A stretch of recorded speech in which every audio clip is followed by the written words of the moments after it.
कभी बाजार गए हैं? सोचिए, दिवाली का समय है और दुकानें सामान से खचाखच भरी हैं। हर तरफ रोशनी ही रोशनी।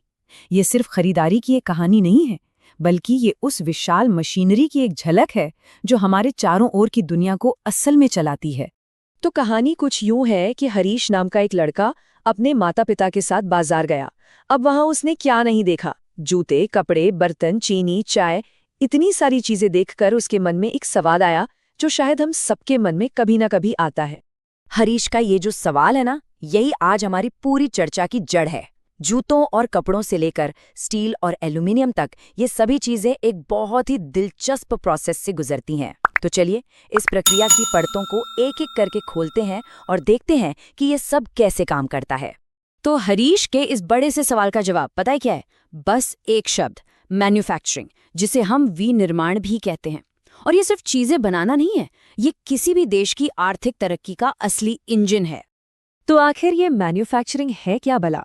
बहुत आसान भाषा में कहें तो ये किसी कच्चे माल को लेकर उसे किसी ज्यादा कीमती चीज में बदलने का प्रोसेस है। बिल्कुल जादू की तरह, जहां साधारण सी दिखने वाली चीजें कुछ असाधारण बन जाती हैं। चलिए इसको एक बहुत ही आसान से उदाहरण से समझते हैं। किसान खेतों में गन्ना उगाते हैं, जो हो गया हमारा कच्चा माल। फिर कारखानों में उस गन्ने से चीनी बनाई जाती है, जो बन गया एक मूल्यवान उत्पाद। बस यही है मैन्युफैक्चरिंग का पूरा सार, यानी वैल्यू बढ़ाना। और पता है, इसीलिए कहते हैं कि मैन्युफैक्चरिंग इंडस्ट्री किसी भी देश के विकास की, मतलब उसकी इकोनॉमी की रीढ़ की हड्डी होती है। ये सिर्फ सामान नहीं बनाते, बल्कि लाखों लोगों के लिए रोजगार भी पैदा करते हैं, जिससे उनका जीवन बेहतर होता है और देश आगे बढ़ता है। ये ना एक चेन रिएक्शन की तरह काम करता है। मैन्युफैक्चरिंग से मशीनें बनती हैं, जिससे खेती आधुनिक होती है। लोगों को खेती के अलावा दूसरे काम मिलते हैं, जिससे बेरोजगारी और गरीबी कम होती है। और जब कोई देश अपना बना हुआ माल बाहर बेचता है, यानी एक्सपोर्ट करता है, तो उसकी इकोनॉमी और मजबूत होती है। सच तो ये है कि एक मजबूत मैन्युफैक्चरिंग सेक्टर ही विकसित देशों की पहचान है। लेकिन इंडस्ट्री शब्द तो बहुत बड़ा है, इसमें तो सब कुछ आ जाता है। तो इसे बेहतर समझने के लिए इन्हें अलग अलग हिस्सों में बांटना पड़ता है। चलिए देखते हैं कि इंडस्ट्रीज को कैसे बांटा जाता है। तो देखिए, इंडस्ट्रीज को हम कई तरीकों से बांट सकते हैं। पहला, वो कच्चा माल कहाँ से लाते हैं, खेतों से या फिर खदानों से। दूसरा, उनका मेन रोल क्या है, क्या वो दूसरे उद्योगों के लिए मशीनें जैसा सामान बनाते हैं या फिर हमारे आपके इस्तेमाल के लिए चीनी, कपड़े जैसा सामान। तीसरा, उनका मालिक कौन है, सरकार, कोई प्राइवेट कंपनी या फिर दोनों मिलकर। और आखिर में, उनके बनाए गए सामान का वजन कितना है, भारी है या हल्का। चलिए अब जरा गहराई में उतरते हैं और कुछ खास इंडस्ट्रीज को करीब से देखते हैं। शुरुआत करते हैं उन इंडस्ट्रीज से जिनका सीधा नाता हमारे खेतों से है, जो खेत की उपज को हमारी रोजमर्रा की जरूरतों में बदल देते हैं। भारत में सूती कपड़ा उद्योग की कहानी बहुत पुरानी और सच कहूं तो काफी शानदार रही है। प्राचीन भारत में हाथ से बनने वाले कपड़ों से लेकर 1854 में मुंबई में पहली मॉडर्न मिल लगने तक का सफर देखिए।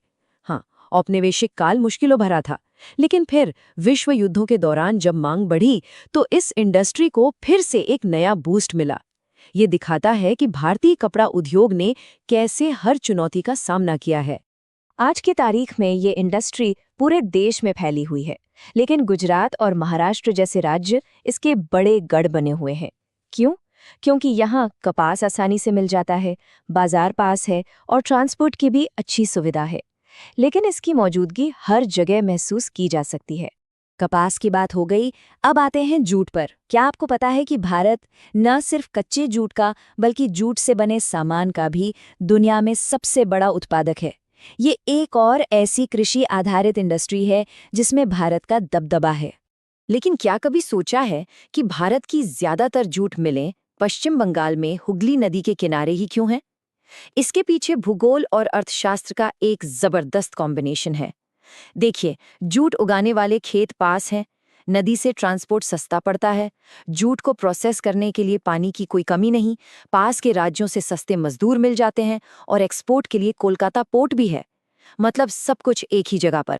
चलिए अब खेतों से निकलकर खदानों की ओर चलते हैं और बात करते हैं खनिज आधारित उद्योगों की। ये वो इंडस्ट्रीज हैं जो किसी भी मॉडर्न इकोनॉमी की नींव रखती हैं, उसका आधार बनती हैं। और इस नींव के बिल्कुल बीचों बीच है लोहा और इस्पात उद्योग। इसे आधारभूत उद्योग या बेसिक इंडस्ट्री इसलिए कहते हैं क्योंकि लगभग हर दूसरी इंडस्ट्री को अपनी मशीनरी के लिए स्टील चाहिए ही चाहिए। सोच कर देखिए, कार बनाने वाली फैक्ट्री हो या फिर पुल बनाने वाली कंस्ट्रक्शन कंपनी, सबको स्टील की जरूरत है। स्टील बनाने का भी एक खास फॉर्मूला है, एक रेसिपी है। इसके लिए करीब करीब 4 हिस्से लौह अयस्क, 2 हिस्से कोकिंग कोल और 1 हिस्सा चूना पत्थर लगता है। ये जो अनुपात है ना, यही इस इंडस्ट्री की कामयाबी की कुंजी है। स्टील सिर्फ एक धातु नहीं है, ये तो तरक्की का मीटर है। माना जाता है कि एक देश जितना ज्यादा स्टील बनाता और इस्तेमाल करता है, वो उतना ही विकसित है। स्टील के बाद जो दूसरा सबसे जरूरी मेटल है भारत में, वो है एल्यूमीनियम। ये वजन में हल्का होता है, इसमें जंग नहीं लगता और ये बहुत लचीला भी होता है। इन्हीं कमाल के गुणों की वजह से इसका इस्तेमाल हवाई जहाज से लेकर हमारे घर के बर्तनों और बिजली के तारों तक में होता है। अच्छा, अभी तक हमने अलग अलग इंडस्ट्रीज की बात की, लेकिन अब इन सब धागों को जोड़कर पूरी तस्वीर देखने का समय है, क्योंकि इकोनॉमी में कोई भी चीज अकेले काम नहीं करती। देखिए, खेती और इंडस्ट्री का रिश्ता है ना, बड़ा गहरा है। ये एक दूसरे के बिना अधूरे हैं।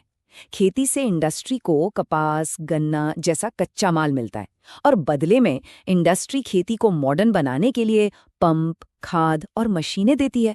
ये दोनों साथ साथ आगे बढ़ते हैं।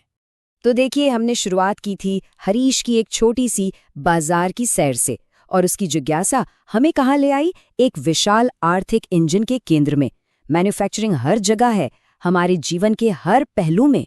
ये तो तय है कि मैन्युफैक्चरिंग ने हमारी आज की दुनिया बनाई है, लेकिन जैसे जैसे हम भविष्य की तरफ देख रहे हैं, ये सोचना दिलचस्प है कि अगली बड़ी चीज़ क्या होगी।